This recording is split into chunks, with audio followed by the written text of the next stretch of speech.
Seat sharing पर विपक्ष का प्लान क्या? किसको कहां मिलनी है कितनी सीटें? सीट शेयरिंग पर कौन सबसे ज्यादा अड़ा? क्या इंडी गठबंधन में शामिल होगी बसपा? मिशन 24 में विजय पाने के लिए विपक्षी इंडी गठबंधन में सीट शेयरिंग पर मंथन जारी है, लेकिन दिल्ली से लेकर महाराष्ट्र तक अभी भी सीटों पर गठबंधन के अंदर आम राय नहीं बन पाई है। राज्य स्तर की राजनीतिक पार्टियां कांग्रेस के राष्ट्रीय अध्यक्ष मल्लिकार्जुन खड़गे से ज्यादा सीटों की डिमांड कर रही हैं, पर कांग्रेस अपनी मजबूत स्थिति से सीट देने के मूड में नहीं दिखाई दे रही। आज महाराष्ट्र में सीट के बंटवारे को लेकर विपक्षी गठबंधन में गहन मंथन हुआ।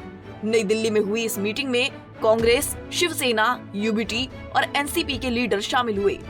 महाविकास अघाड़ी के नेताओं की इस बैठक से पहले शिवसेना यूबीटी के नेता संजय राउत ने कहा, ज्यादा कोई संशय नहीं है, महाराष्ट्र में हर पार्टी को पता है कि उसे अपना उम्मीदवार कहां से उतारना है।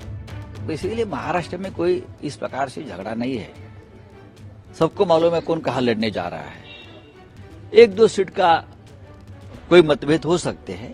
दूसरी तरफ कांग्रेस पार्टी ने सभी सीटों को लेकर अपने डिस्ट्रिक्ट प्रेसिडेंट को बोला है कि जो एस्पिरेंट है महाराष्ट्र में चाहते हैं जी। महाराष्ट्र में देखिए, ये तो हर पार्टी करती है अपने राज्य में। शिवसेना ने भी किया है। 48 सीट पर हमने भी पूरा जायजा लिया है कि हम कहां मजबूती से लड़ सकते हैं। एनसीपी ने भी किया है, हर पार्टी करती है, उसमें गलत क्या है।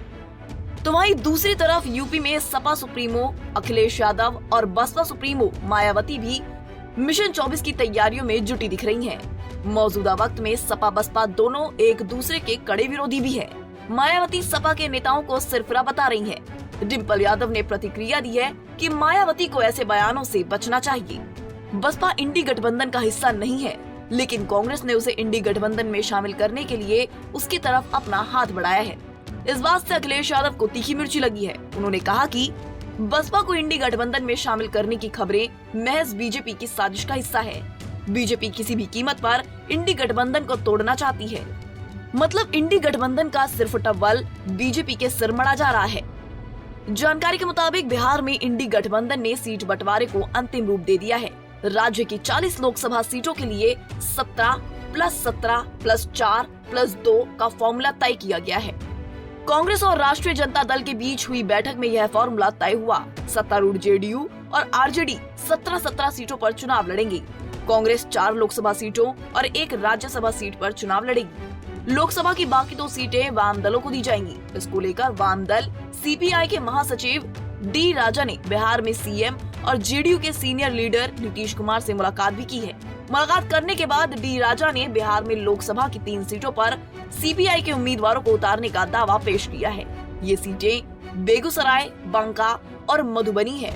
सीपीआई किसी भी कीमत पर बेगूसराय लोकसभा सीट को अपने हाथों से फिसलने देना नहीं चाहती है। बात रही विपक्ष के 24 में जीतने की, तो अभी तक तो इंडी गठबंधन के पास ऐसा कोई मुद्दा नहीं दिख रहा जो वो 24 के आम चुनाव में बीजेपी को मात दे सके।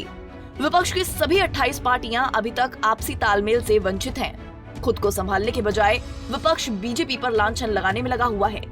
इंडी गठबंधन का मंत्र मोदी को हराना और लोकतंत्र को बचाना है, लेकिन यह भी सच है कि जब जब पीएम मोदी पर विपक्ष ने सीधा हमला किया है, वो और भी ज्यादा ताकतवर होकर उभरे हैं।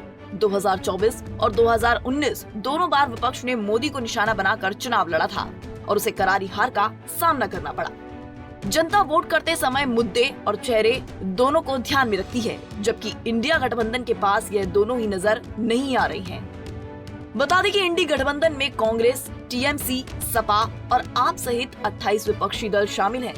संसद के निचले सदन लोकसभा के 543 सदस्यों को चुनने के लिए भारत में आम चुनाव अप्रैल और मई 2024 के बीच में होने की उम्मीद है। 7वीं लोकसभा का कार्यकाल 16 जून को समाप्त हो रहा है। सत्तारूढ़ भारतीय जनता पार्टी 24 के आम चुनाव में लगातार तीसरी बार जीत दर्ज करवाने की कोशिश कर रही है। Bureau report, Punjab Kesari TV.